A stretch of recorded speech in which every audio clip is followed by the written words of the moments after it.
Rejad Ahmed, our news reporter, is here. Rejad, I'm just reading Reuters. I just want to give these two lines before you give us any information that you have. It's on Reuters. It says the Greek civil aviation chief says that the EgyptAir flight disappeared from radars 2 minutes after it left Greek airspace, and the Greek air traffic controllers had spoken to the pilot of the plane while he was over Greece. He didn't report any problems. What else do you have?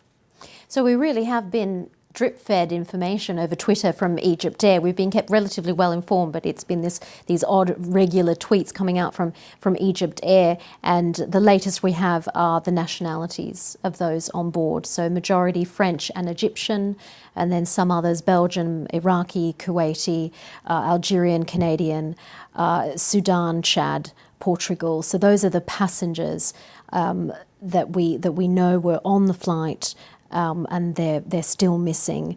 But we've also been told by aviation analysts that they haven't heard of any adverse weather conditions. So backing up all of these reports that we're hearing, that there was nothing untoward until the plane disappeared from radar screens. Egypt Civil Aviation Authority is gathering technical information about the state of the plane. We know its age. 12.8 years, so almost 13 years old. That's not old for a plane. That's right. That's not terribly unusual.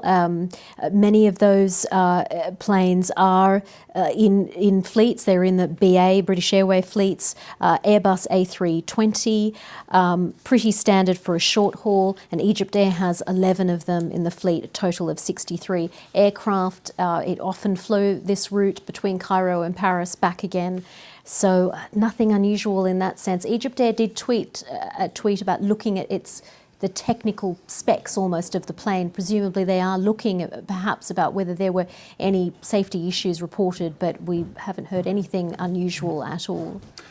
We don't know the name of the pilot. We know he had more than 6,000 flying hours under his belt. What about the rescue operation that's taking place in the Mediterranean?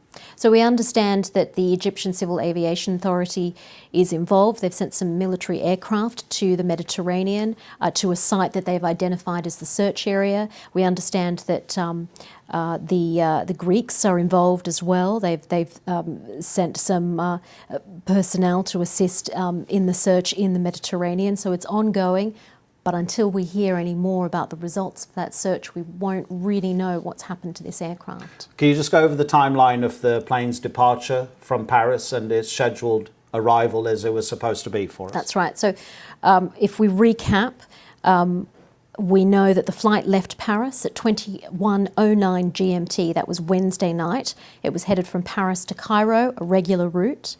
EgyptAir says it lost radar signal about 10 miles into Egypt airspace, and that was 12:45 a.m. GMT.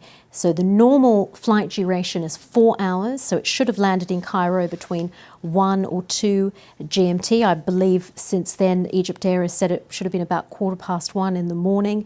That's a number of hours from when it left, and now a number of hours since it went missing. So it hasn't landed in Cairo, and we don't know what's happened to it. Okay, Rejad, thank you very much indeed.